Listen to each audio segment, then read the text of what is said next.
Hey guys, Michelle here from Michelle Creations, and I wanted to bring you a folio that I did that came from the collection Hello Baby from Echo Park that I picked up recently from a sale they had going on a couple weeks back that I showed you in one of my hauls. In that haul, I believe I showed you that I obtained this 12x12 collection kit along with a 6x6 paper pad. In this folio, I did not use a 6x6 paper pad because the folio turned out to be bigger than the 6x6 paper pad, and I wanted to see if I can do it all with the 12x12 collection kit. I did use a folio tutorial from Let's Get Scrappy.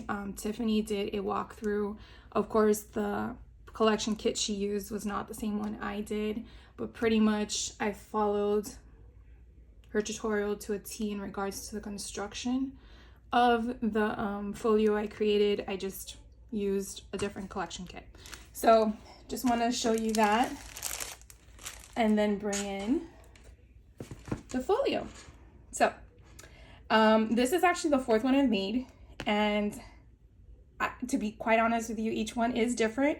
I think I've showed you now 4 different folios, and each one I feel is tailored to exactly the collection kit I created based on what I was hoping for it to be used for or intended for. So far I've been making these for individuals that are a part of my life, but I do plan on creating these and then putting them on my website so that you as the viewer or someone you're interested in knowing is looking for one can purchase them. So this one is intended for one of my friends who just recently had a baby boy. And what's funny about that story is that her mother gifted me a scrapbook when I had a daughter. So it's kind of ironic in that sense, but I thought it would hold more meaning, and I really wanted to put my heart and soul into this, and I feel it shows. So I would love to know what you think. Basically, you see what I did here was the paper pad the collection kit did have a 12x12 sheet that had borders. So I went ahead and used that kind of concept because I didn't want to have the full pattern paper to be the whole size because of the folio being quite large.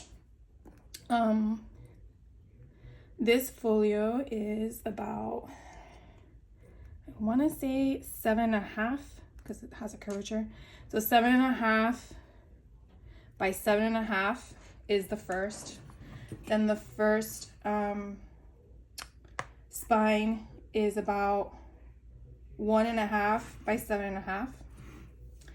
And then the back is 7.5 by 7.5, I believe. And then the second spine, because it's shorter, is 1 inch by 7.5. So again, Tiffany in her tutorial that I will link below did go into detail as to how she constructed the album, and actually I believe it was within 2 different tutorial videos, one being the base of the album and the rest being the walkthrough of the inside portion of it. So I will link both of those videos below.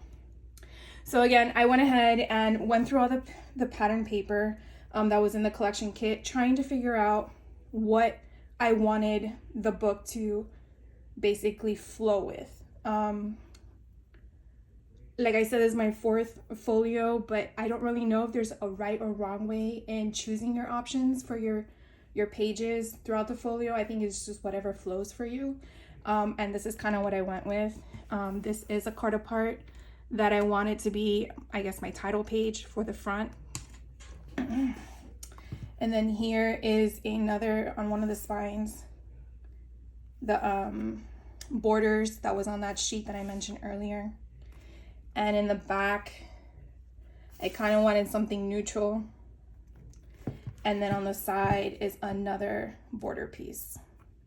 And it has little one, sweet baby mine, happy boy, cute as can be, and hello world. So this one does have a mixture of magnets and ribbon. So in the front here, I do have magnets, if you can hear it. And because this album is very thick, you do have 2 magnets here on the left side that line up with the 2 magnets here on the right. So here on the left side is a pocket, and I guess I should have put some in there so you can see it, because that does not help you, right? Give me 1 second.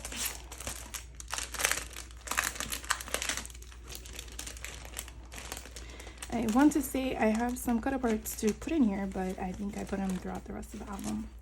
So let's just pretend. Okay, here we go. Sorry about that, guys. So we have a real, I guess, wide area where you can put a bunch of stuff. You know, it could be anywhere from hospital papers or just letters from the parents or grandparents, or cards you receive welcoming the baby. So I thought it would be a nice concept to use that for. Obviously, it's whatever she wants to do. Then when you go here to the left side, this has a magnet, so it keeps this down. You hear that? It's a small magnet. And this was from one of the cut aparts, so I wanted to put this here so she could write it in. I know some people have said never to put something in case you mess up. Hopefully she doesn't. But if anything, she could always just put a picture on top of it if it doesn't work out, or write it on something else and just stick it on top. But I really thought that was a cute pattern and concept for it to go there.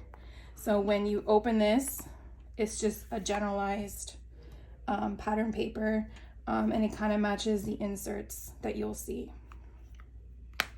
So nothing fancy about the front, but that's what it is. And then you open up the folio, and as you can see, it's quite large. So when it's all opened, I hope you saw my scrapbook snacks, those Hershey bars. So then what I did here is it only has one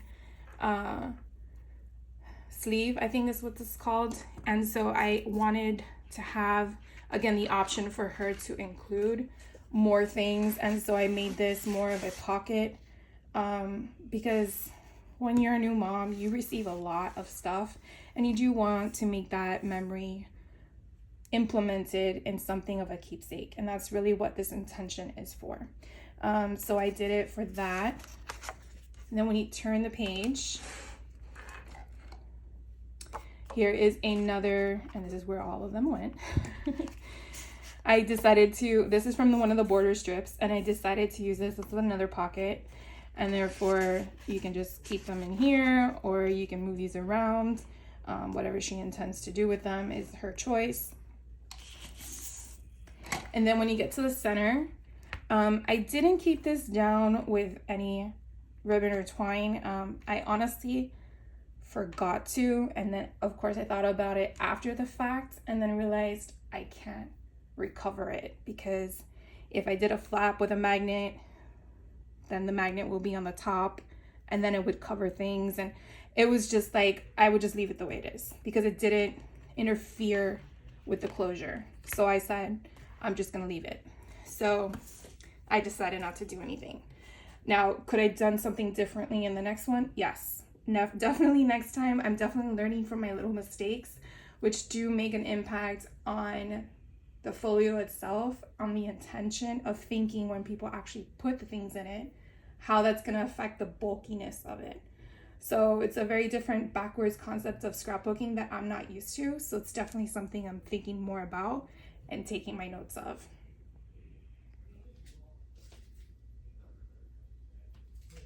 So here we go. What I decided to do was, when we go up, I wanted to create, let's just come out a little bit more. I wanted to create more options for pictures. So I decided to take the cut aparts and allow them to do more things with them. So you obviously just saw that we went up with the title, and now it comes to this. And what I decided to do, since it didn't have any ephemera packs that I could purchase during the time of the sale, I took the stickers from the sticker pack, and let's zoom in a little bit so you can see. And I made it so that way Of course, doesn't want to work on camera. Made it so that way it was a, there we go, an ephemera. And you're gonna be like, how did I do that? Well, there's this little tool, I guess you want to call it, from EK Tools, and I want to say it's baby powder inside. I don't really know if that's accurate, but basically you brush this portion of it onto the back of your sticker or anything that has a sticky surface, and over a period of times of brushing on top of it, you basically remove the sticky substance that's behind the object. And then of course, to adhere it, you would just apply your own adhesive, whether it's glue or tape or whatever. So I didn't want to have where we put a cute sticker and then you put a picture on top and then no one knows what it is. So I try to think of what I could do, because without the sticker it kind of looks plain Jane. So I wanted to give that option. So obviously, not knowing the size of the picture, obviously you might have to cut it down if it's 4x6, but I wanted to have that option there. And then up here at the top, I had these extra cut aparts from the collection kit, and I felt like there was nowhere for it to fit, and then I figured, well, I can make it be a flap. So I might mat these later, but I also like the stars, so I might leave it the way it is. I'm not sure yet. So therefore we go through the rest of the waterfall. So again, if you can see, I kind of did the cascading color effect. You have a light blue, a blue, a gray, and then it goes light blue, blue, and gray again. I kind of wanted to follow the same concept throughout the album, and it was a nice contrast with the pattern paper. So it kind of gave you that blend where it wasn't so bold and I guess craziness to the eyes with all the pattern paper. So I did it like that. So when you flip it up, you have different pattern paper, and then again another cut apart, and then here you have the same concept. So you can see where you can put the picture behind it.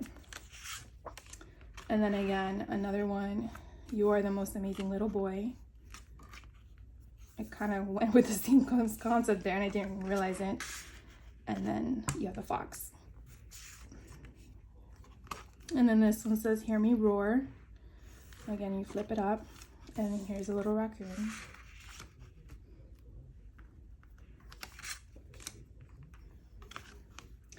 And then this one doesn't have anything, it's just a mobile.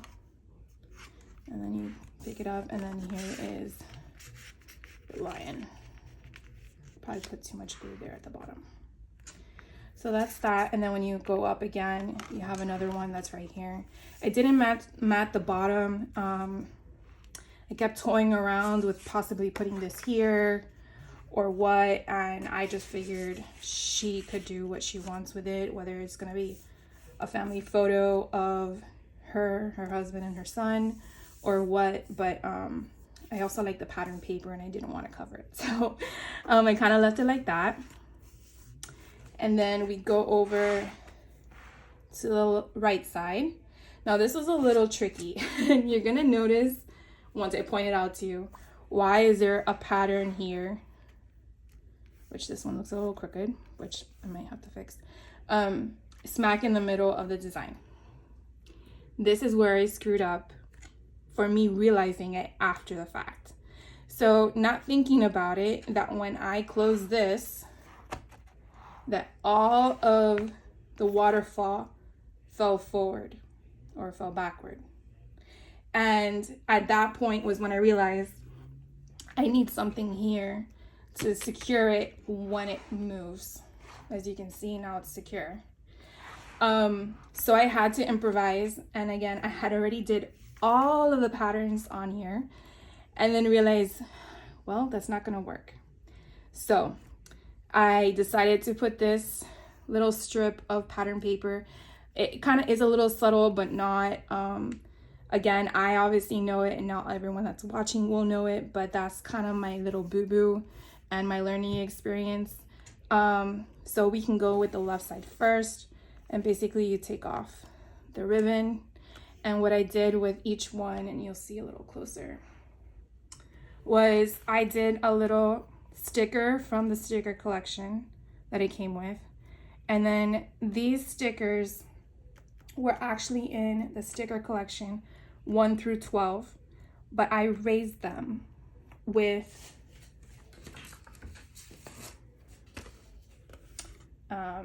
what are these things called? Oh my god, I drew a blank. Anyways, you can see what they are. I swear, your mind just goes blank for a minute. So I just used these and basically raised them up. So now they're raised with the stickers. I'm sorry, the tape. Of course, the thing will come to me later. So then what I did was I kind of offset each month number 1 through 6 on one side, and then 7 through 12 on the other. I kind of wanted to do a whole 3x4 with the number on it, but then I felt like it would take away from putting a picture here. So that's why I opted to stick with the numbers of the stickers that were in them. So anyways, here we go. So when you turn the flap, you'll have now your second month. And then I had these extra cut aparts, and I decided to put a little overhang here. Why? I don't know. It just looked really cute. And I just felt like it's another place that they can do something and get white cardstock and maybe write something there, you know, like little things that he did that month or whatnot. And then you could put a picture here or maybe put the picture here.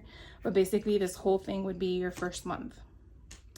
And then you would go to number 2. And again, I used a sticker and then raised it, the sticker with the number 2. And then you flip it in a different pattern paper. Now, one thing I do want to point out to you, each flap, I wanted to stay consistent. So I kept using the same pattern paper as we go from month to month. Does that matter? No, I'm just anal that way. I like to do that kind of stuff. So for me, I just thought it would be kind of cool, and I was able to do that with the pattern paper I had left over in the size that was able for me to do.